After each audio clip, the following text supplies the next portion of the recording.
Now the very important article, cornea किस चीज का पार्ट है?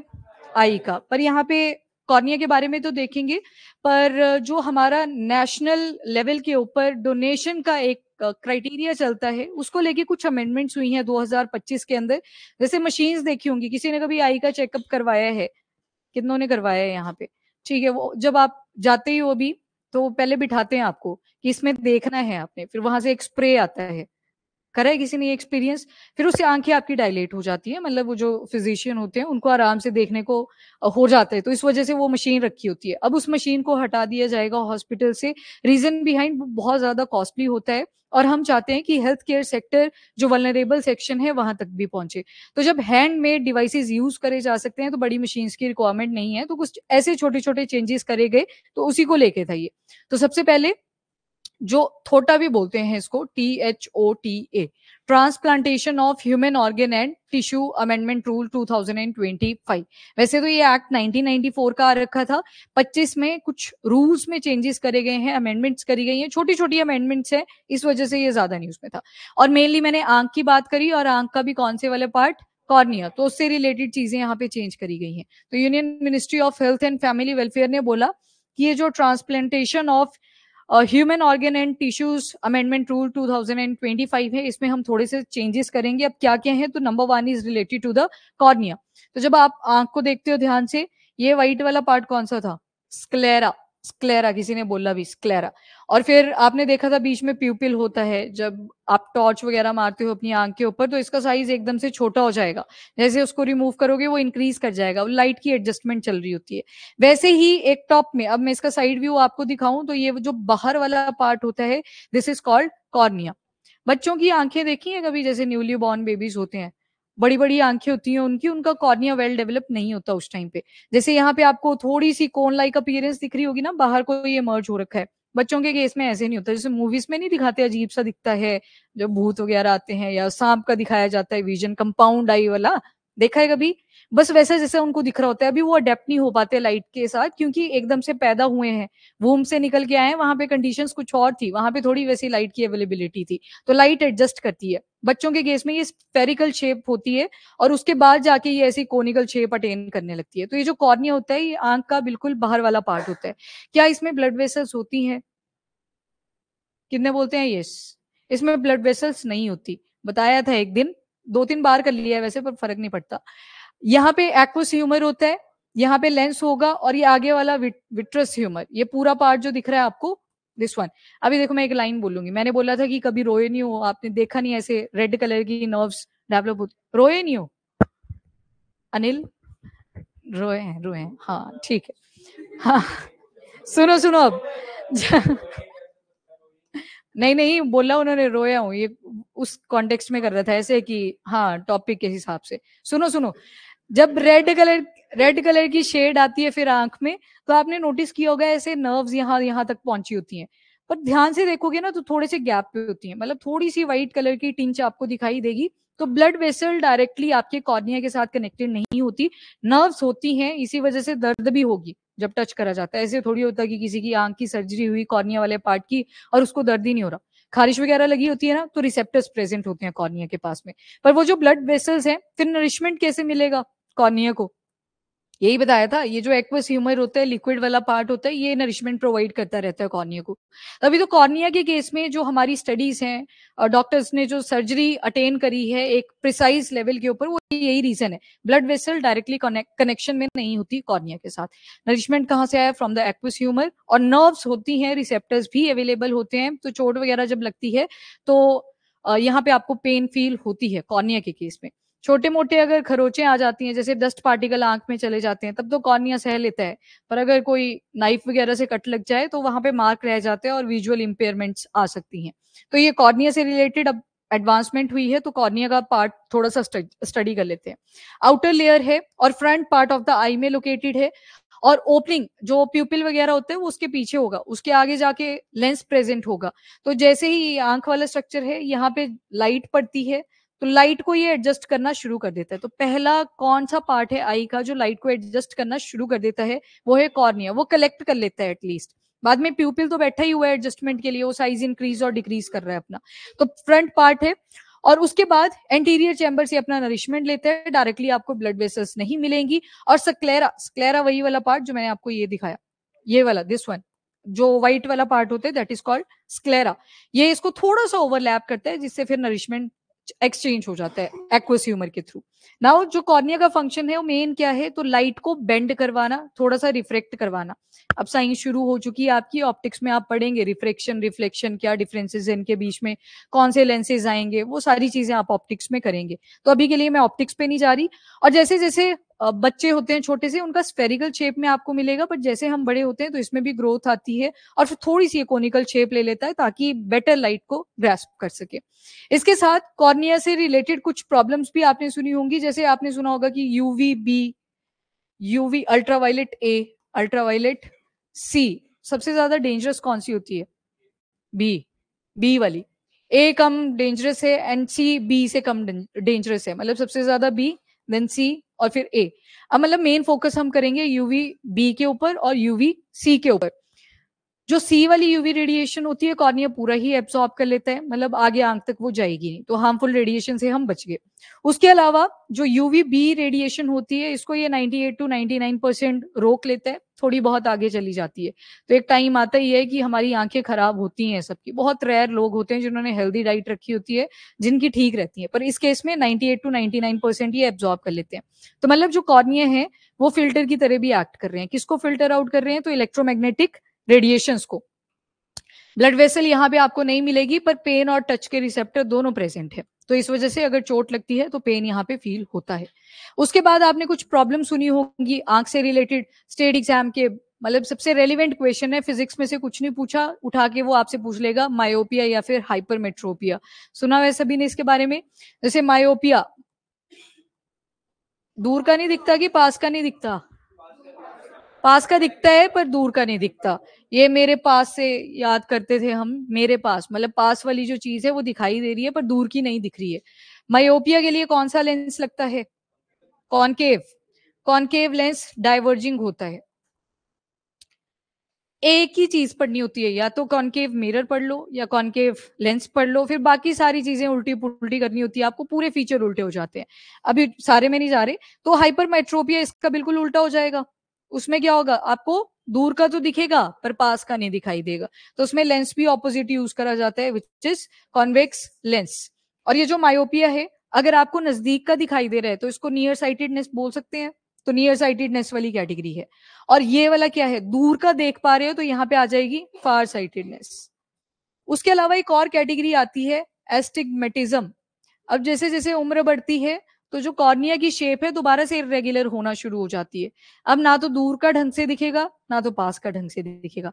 जैसे न्यूज़पेपर पढ़ते हुए आपने किसी अपने दादा दादी किसी को देखा हो तो ऐसे पूरा नजदीक करके देखते हैं, क्यों? ना तो पास का दिख रहा है, और जब दूर देखते हैं तो आंखें ऐसे छोटी छोटी कर लेते हैं, ज्यादा लाइट ग्रास्प करने की ट्राई कर रहे होते हैं, तो वो भी नहीं दिखता। तो that condition is called astigmatism. यहाँ पे जो कॉर्निया है उसमें कुछ इरेगुलरिटीज आ गई होती हैं। तो ये कुछ प्रॉब्लम्स हैं जो आंख से रिलेटेड है, इनडायरेक्टली कॉर्निया के साथ रिलेटेड है। बाकी ये जो कॉर्नियास हैं they act as a first line of defence. मैंने बोला डस्ट पार्टिकल अगर आएंगे तो छोटी मोटी खरोच तो ये खुद ही टॉलरेट कर लेता है, तो आगे वो जाते ही नहीं है जो डस्ट पार्टिकल से। वैसे अगर आप बैक्टीरिया या फिर वायरस की प्रेजेंस में थे तो वहां पे भी फर्स्ट लाइन ऑफ डिफेंस की तरह कौन एक्ट करता है? कॉर्निया। आंख के लिए कॉर्निया हो गया, बॉडी के लिए कौन सा आ जाएगा? स्किन आ जाएगी। तो अगर ऑर्गन में देखोगे तो लिप्स आ जाएंगे, माउथ की अगर बात करें यहाँ पे। वैसे अगर नोज को देखोगे तो नॉस्ट्रिल्स आ जाएंगे। तो मतलब फर्स्ट लाइन ऑफ डिफेंस की तरह एक्ट करने का क्या मतलब है कि सबसे जो बॉर्डर एरिया पे खड़े हुए हैं that is the first line of defence. फिर उसके आगे चले गए तो सेकंड लाइन ऑफ डिफेंस, इस तरह से वो चेंज करता रहता है। अब क्या क्या चेंजेस करे हैं उसको देख लो। ये साइड में जो मशीन है इसमें चेंजेस करे गए हैं और इसका नाम है क्लिनिकल स्पेक्युलर माइक्रोस्कोप। अब इसका जो यूज है उतना ज्यादा डिटेल में नहीं चाहिए होता जब भी आंख का चेकअप होता है, पर जो बड़े बड़े हॉस्पिटल्स हैं स्पेशली प्राइवेट, उन्होंने ये मशीन्स रखी होती हैं। क्यों रखी होती हैं? ताकि एक्स्ट्रा पैसा वहां से जनरेट करा जा सके। अब जो बाकी दूर दराज के लोग होते हैं, वल्नरेबल एरियाज में प्रेजेंट होते हैं, वो भी देखते हैं कि वहां पे तो ये सारी फैसिलिटीज अवेलेबल थी, हमारे एरिया के हॉस्पिटल में ये अवेलेबल नहीं थी। फिर उनकी डिमांड रेज होती है from the government point of view कि हमें भी ऐसी मशीन्स अवेलेबल करवाई जाए। और गवर्नमेंट हॉस्पिटल जो वल्नरेबल एरियाज में होते हैं उनका एक और कंसर्न रेज होता है, डॉक्टर ही नहीं है। अगर डॉक्टर हैं तो मशीन्स ही अवेलेबल नहीं है, तो वो भी कंसर्न बना रहता है। तो इसके लिए प्रॉपर कमेटी वगैरह बिठाई गई, प्रैक्टिशनर्स को वहां पे बुलाया गया कि ये जो माइक्रोस्कोप है, क्लिनिकल स्पेक्युलर माइक्रोस्कोप, क्या इसकी जरूरत है? कॉर्निया का जब ट्रांसप्लांटेशन करा जाता है तो क्या ये मशीन सच में मैंडेटरी है? तो उन्होंने स्टडी बताई अपनी प्रॉपर कि इस मशीन की उतनी रिक्वायरमेंट नहीं होती, मेन जो एजेंडा रहता है वो इकोनॉमी के पर्सपेक्टिव से रहता है, तो इसको अब हटा दिया गया है। नंबर 1 जो अमेंडमेंट हुई है इस बार थोटा के अंदर वो यही वाली है, ये जो मशीन है क्लिनिकल स्पेक्युलर माइक्रोस्कोप है, मशीन भी क्या ही बोले, इक्विपमेंट बोल सकते हैं, कॉर्नियल ट्रांसप्लांटेशन के टाइम पे इसको यूज करते हैं, जितने भी हेल्थ केयर सेंटर होते हैं वहां पे ये रखी होती है, इसको रिमूव कर दिया जाएगा। तो ना तो डिमांड रेस करेगी और प्रॉपरली कमेटी बिठाई थी, ऐसे नहीं कि गवर्नमेंट के प्रेशर में आके बोला, उन्होंने बता दिया पूरा एग्जैक्ट रीजन क्या है। मतलब आपको डायग्नोसिस वगैरह में हेल्प तो कर देगी, पर इसके ऑल्टरनेटिव्स भी जो सस्ते हैं, चीप रेट पे हैं, इनएक्सपेंसिव हैं, वो भी अवेलेबल हैं। तो अमेंडमेंट के तहत जो थोटा 2025 में अमेंडमेंट करी गई उसमें ये चीज रिमूव कर दी गई है, एक्सपर्ट की एडवाइस ली गई है, यहाँ पे कंसल्टेशन ली गई है, बाद में चेंजेस तो गवर्नमेंट ने करने थे। इसके बाद मेन एम क्या है कि जो ऑर्गन का ट्रांसप्लांटेशन करा जाता है वो थोड़ा कम रेट पे आ जाए, क्योंकि प्राइसेस बहुत ज्यादा होते हैं सर्जरी के, और जो वल्नरेबल सेक्शन है वहां पे भी इंक्लूसिविटी हेल्थ केयर सेक्टर के केस में प्रोवाइड करी जा सके। देन इसके बाद मेन जो फोकस है इस माइक्रोस्कोप का, जो पीछे आपने देखा, देख लो स्ट्रक्चर ध्यान से, दिस वन, इस माइक्रोस्कोप का मेन फंक्शन क्या था, तो बस कॉर्नियल सेल हेल्थ को ये चेकआउट करता है कि जो सेल्स हैं आंख के, जैसे रॉड सेल आप पढ़ते हो, कौन सेल्स आप पढ़ते हो, मुझे ये बताओ कौन से सेल्स हैं दोनों में से? मेरा ना दांत दर्द कर रहा है, वो थोड़ी आवाज अड़ रही है इस वजह से, ऐसे मत देखो, कहीं देख रहे हैं कि मैम ने नशा तो नहीं किया है। सुमित ही सोच सकता है ये वाला तो कि किया होगा। रॉड सेल, दूसरे आएंगे कोन सेल्स, ये आंख के अंदर होते हैं। मुझे ये बताओ कलर डिटेक्टिंग सेल्स कौन से होते हैं? कितने बोलते हैं? Cone, cone, C for cone, C for colour, खत्म करो बात। और हाँ जी, उनमें जेनेटिक प्रॉब्लम होती है, जेनेटिक्स में आप करोगे, चार्ट बनाया जाता है प्रॉपर, दिखाते हैं उसमें कि कलर ब्लाइंडनेस में क्या प्रॉब्लम आती है। उनके जो कोन सेल्स होते हैं वो ओवरलैप कर जाते हैं, डिफरेंशिएशन नहीं हो पाती, जो आपका व्हाइट कलर होता है 7 रंगों में बनता है, विबग्योर आप पढ़ते आए हो, वहां पे थोड़ी सी प्रॉब्लम आती है, वेवलेंथ्स को नहीं डिटेक्ट कर पाता, वो जेनेटिक प्रॉब्लम है जो कलर ब्लाइंडनेस की आती है। नहीं, वो तो थोड़ा ब्रेन के साथ भी लिंक्ड अप है ना वो, चलो वो टॉपिक इज डिफरेंट, उसमें नहीं जाते। अब ये जो कोन वाले थे ये कलर के थे, और रेड रॉड वाले कौन से थे? वो जो रात को बताया था, हाँ, कि आप ट्राई करते हो ना कि कुछ तो थोड़ा बहुत दिख जाए, अगर लाइट चली गई एकदम से, आपके पास सोर्स ऑफ लाइट नहीं है, थोड़ा थोड़ा दिखता भी है, करा है किसी ने कभी ये ऑब्जर्व? कितनों ने करा है सच में बताना? बाकियों ने नहीं करा। आज करना है ये, रात को जब सारे लाइट बंद करके सो जाएंगे तो आपने चलना है, बिल्कुल अंधेरे में चलना है, आगे पीछे थोड़ा साफ कर लेना, आपको पता है कि चलना है आज, आपको थोड़ा थोड़ा दिखाई देगा। वो होते हैं रॉड सेल, तो मतलब वो जो उल्लू होते हैं या रात को एक्टिव होते हैं, जितने भी एनिमल, जैसे पालास कैट हैं, वो भी डॉन और डस्क के टाइम पे एक्टिव होती हैं, बाकी नॉक्टर्नल आपने पढ़ी थी, क्या बोलते हैं जिनको डॉन और डस्क में जो अवेलेबल रहती हैं, एक्टिव होती, क्रीप क्रीपस्क्युलर, क्रीपस्क्युलर, तो वो भी नॉक्टर्नल है, मतलब उनके भी रॉड सेल्स क्या हैं, ज्यादा हैं if compare to the cone cells, क्योंकि कलर तो आपको दिन के टाइम पे दिखेंगे ना, लाइट चाहिए उसके लिए, इलेक्ट्रोमैग्नेटिक रेडिएशन का विजिबल वाला पार्ट चाहिए होगा। अब इसकी वजह से जब ये अमेंडमेंट कर दी गई, ये माइक्रोस्कोप को रिमूव करवा दिया गया, तो मेन फोकस हमने किया जो स्मॉलर और रूरल आई सेंटर्स हैं उनकी हेल्प हमने एक तरह से करी है, क्योंकि वहां पे ये मशीन्स अवेलेबल नहीं होती, लोग बार बार डिमांड्स रेज करते हैं। बाकी जो कॉर्नियल ट्रांसप्लांट है, डैमेज कॉर्निया को रिमूव कर दिया जाता है और डोनर का वहां पे लगा दिया जाता है। कॉर्नियल ब्लाइंडनेस भी हो जाती है, अब ये सेकेंड लीडिंग कॉज है ब्लाइंडनेस का इंडिया के अंदर, यहाँ पे कॉर्नियल ब्लाइंडनेस लिखा है, कलर ब्लाइंडनेस नहीं है ये, कलर ब्लाइंडनेस आपका जेनेटिक और कोन सेल्स के साथ रिलेटेड है, ये कॉर्निया की बात चल रही है। 50+ एज ग्रुप के लोगों में ज्यादातर जो प्रॉब्लम देखी गई है यही वाली है। एक जर्नल भी पब्लिश हुआ, उसमें देखा गया 1.2 मिलियन कॉर्नियल ब्लाइंड पीपल हैं, और उनमें से हर साल अगर देखोगे तो नए केसेस 25,000 से 30,000 के आसपास आते हैं, जो सिर्फ कॉर्नियल देख, तभी तो आंख की सर्जरी तो बहुत ही नॉर्मल हो रखी है, पेशेंट जाते हैं हॉस्पिटल, मॉर्निंग में गए और शाम तक वापस भी आ जाते हैं, क्योंकि बाकी सारे फंक्शन ठीक से परफॉर्म कर पाते हैं, सिर्फ कॉर्निया वाले पार्ट पे थोड़ी सी दर्द होती है। कईयों को कंजक्टिवाइटिस भी हो जाता है। अब कंजक्टिवाइटिस क्या होता है, ये देखो यहाँ पे निक्टेटिंग मेम्ब्रेन होती है, रेड सा कलर का पार्ट होता है।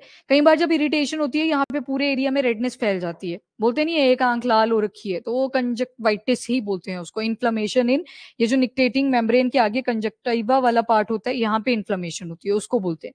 तो ये वाली प्रॉब्लम कॉर्निया की जब ट्रांसप्लांटेशन करवाई होती है उस टाइम पे भी आती है, थोड़ी बहुत इरिटेशन होती है, तो यहाँ पे होती है वो कंडीशन स्क्लेरा वाले पार्ट के ऊपर ही। ओके, नेक्स्ट इज, अब ये थोटा क्या चीज है, that is transplantation of human organ and tissues act 1994। अब देखो 1994 में जाके ये एक्ट आया, तो उससे पहले हम क्या कर रहे थे, क्योंकि 1947 में तो आजाद हो रखे थे, तो यहाँ पे स्टेट्स अपने अपने एक्ट लेके आती थी। जैसे एग्जाम्पल के लिए याद रख लेना, 2 एग्जाम्पल मोर देन सफिशियंट है। बॉम्बे का कॉर्नियल ग्राफ्टिंग एक्ट, ये 1957 में लेके आए थे। अब यहाँ पे वर्ड यूज करा है ग्राफ्टिंग, यहाँ पे करप्शन की बात नहीं करी गई है, ग्राफ्टिंग नहीं, वो भी बात नहीं करी गई है, नहीं। हाँ, ये ग्राफ्टिंग यहाँ पे ट्रांसप्लांटेशन से रिलेटेड है, वो भी आपने ध्यान में रखना है। अभी आप बायोलॉजी वाला टॉपिक पढ़ रहे थे, यहाँ पे ग्राफ्टिंग का मतलब ट्रांसप्लांटेशन से है। जैसे कोई 2 कजन्स हैं आपस में, उन्होंने कोई ऑर्गन ट्रांसप्लांट करा किसी दूसरे, मतलब 2 पर्सन है ब्रदर एंड सिस्टर ले लेते हैं, ये वाला केस आपने बहुत नॉर्मल सुना होगा कि सिस्टर ने ब्रदर को किडनी डोनेट करी, तो मतलब क्या है, सिबलिंग्स हैं, तो पर बॉडी दोनों की इंडिविजुअल है। इस कंडीशन को क्या कहते हैं, जब 2 ब्रदर एंड सिस्टर हैं, यहाँ पे ब्रदर को किडनी की रिक्वायरमेंट थी, तो लड़की ने बोला कि मैं अपनी किडनी डोनेट कर देती हूँ। यहाँ पे पेरेंट्स तो दोनों के सेम हैं, तो इस कंडीशन को क्या बोला जाता है, नहीं, आइडेंटिकल कहाँ पे हुए, हाँ जी, ऑनलाइन क्या कहते हैं। एक एग्जाम्पल देती हूँ मैं, उससे थोड़ा सा आइडिया लगाने की ट्राई करना। जैसे एक एग्जाम्पल और देती हूँ, कोई एक इंडिविजुअल है, इसको वर्टिलिगो वाली प्रॉब्लम हो रखी है, ठीक है, कंसीडर कर लेते हैं, वो व्हाइट कलर के जो पैचेस पड़ जाते हैं। अब इनमें क्या किया जाता है, अपनी ही बॉडी की स्किन उठाई जाती है, उसी के सेल्स उठाए जाते हैं और दूसरी जगह पे लगा दिए जाते हैं। जैसे मान लो इसको गर्दन वाले एरिया पे व्हाइट कलर के पैचेस बन रखे हैं, तो इसका बाकी बॉडी पार्ट्स को चेक करा जाता है कि कहाँ पे स्किन सेल ज्यादा हेल्दी हैं। मान लो थाई वाला एरिया निकल के आया जहां पे जो स्किन सेल्स थे वो ज्यादा हेल्दी थे, तो इन्होंने बोला कि यहाँ से एक्सट्रैक्ट करते हैं और इसको यहाँ पे डिपॉजिट करवा देंगे। ये भी ग्राफ्टिंग ही एक तरह की, पर इसको किस फॉर्म में कंसीडर करेंगे, हाँ क्या कहते हैं, वही पूछ रही हूँ। इंडिविजुअल नहीं, एक नहीं, इसको बोलेंगे आइसोग्राफ्टिंग। आइसो मतलब सेम, कांस्टेंट टेम्परेचर जब आप पढ़ते हो, आइसो आइसो वर्ड लगाते हो साइंस के अंदर भी, तो इसको बोलते हैं आइसोग्राफ्ट वाली कंडीशन। तो यहाँ पे ग्राफ्ट क्या रिप्रेजेंट कर रहा है, ट्रांसप्लांटेशन, कोई पार्ट, कोई सेल या टिश्यू, किसी चीज को जब हम ट्रांसप्लांट करते हैं। हाँ, वो भी सेम ही है, वर्ड सेम है ग्राफ्टिंग, पर वहां पे साइन और स्टॉक, मतलब आपने देखा कि किसी प्लांट की रूट ज्यादा स्ट्रांग है, स्टेम ज्यादा स्ट्रांग है, पर जो दूसरा पेड़ है उसकी रूट और स्टेम उतनी स्ट्रांग नहीं है, पर फ्रूट बड़ा टेस्टी है। तो उसमें जो करी जाती है, यस, उसमें भी क्या कर रहे हो आप, दूसरे प्लांट का पार्ट लेके आ रहे हो और किसी दूसरे प्लांट के ऊपर उसको ऐड कर रहे हो, तो उस प्रोसेस को भी क्या कहते हैं, ग्राफ्टिंग।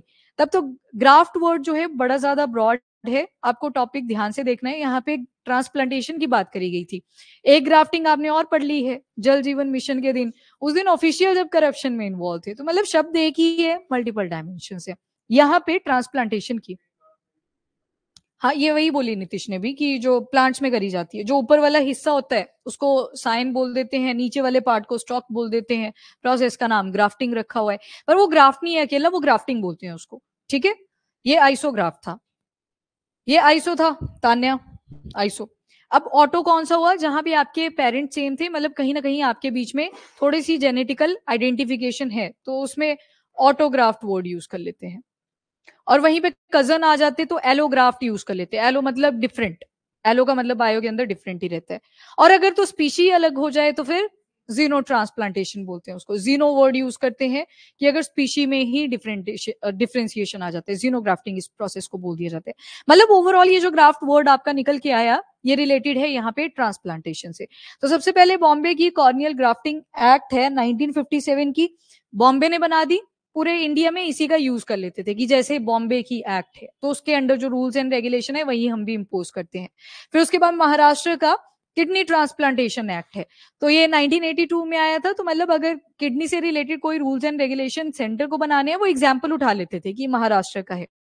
और फिर बढ़े स्कैंडल, क्योंकि किडनी का जो ट्रांसप्लांटेशन था वो भी यहाँ पे काफी फ्लरिश करा, सक्सेसफुल रेट्स आने लगे, वही हुआ जैसे सैरोगेसी में हुआ था। अब लोगों की जबरदस्ती किडनी निकाल दी जाती थी, थोड़ा सा स्टोन बता के पूरी किडनी ही बाहर निकाल लेते थे। कमर्शियलाइजेशन कर दी ऑर्गन्स की, बाहर बेचे जाने लगे ऑर्गन्स, बाहर से लोग आने लगे कि यहाँ पे इजीली अवेलेबल होती है। अब सेंटर के ऊपर प्रेशर आया कि एक पैन इंडिया लेवल के ऊपर भी एक्ट होना चाहिए जो नेशनल लेवल पे चेक करे सारी चीजों को। तब जाके 1994 में आता है transplantation of human organ and tissues act. अब ऑर्गन भी लिख दिया, टिश्यू भी लिख दिया। टिश्यू का एक छोटा सा पार्ट सेल भी हो सकता है, वो सारी चीजें इसमें इंक्लूडेड होती हैं। जैसे ये वाली जो करी जाती है वर्टिलिगो की भी मैंने बताई, उसमें टिश्यू एक्सट्रैक्ट करते हैं जो स्किन वाले होते हैं। लग गया यहां तक पता? तो पहले बॉम्बे का था, महाराष्ट्र, मतलब एक ही जगह की बात हो रही है, नाम डिफरेंट है। कॉर्निया से रिलेटेड था, किडनी से रिलेटेड था। उसके बाद तो एडवांसमेंट बढ़ने लगी, हार्ट का ट्रांसप्लांटेशन किया जाने लगा, लगभग सारे ऑर्गन्स का फिर ट्रांसप्लांटेशन शुरू हो जाते हैं। तो अपने को पैन इंडिया लेवल पे एक एक्ट लेके आना ही आना था। तो ये आ जाता है, यहाँ से थोटा का ओरिजिन होता है। अब हाँ हाँ, जीनो यहाँ पे जब दूसरी स्पीशी से आप कोई ऑर्गन लेते हो, जैसे पिग वाला एग्जाम्पल करवाया था मैंने, पिग का हार्ट निकाला था और इंसान के अंदर डाल दिया, तो इंसान तो अलग स्पीशी है, पिग अलग स्पीशी है, तो वहां पे जो वर्ड यूज करा गया वो जीनो आ जाएगा। जीनोग्राफ्ट या फिर जीनो ट्रांसप्लांटेशन भी इसे कह देते हैं। अब इलीगल जो ऑर्गन का ट्रेड था वो इंक्रीज करने लगता है, स्पेशली जो किडनी वाली केस थी उसमें।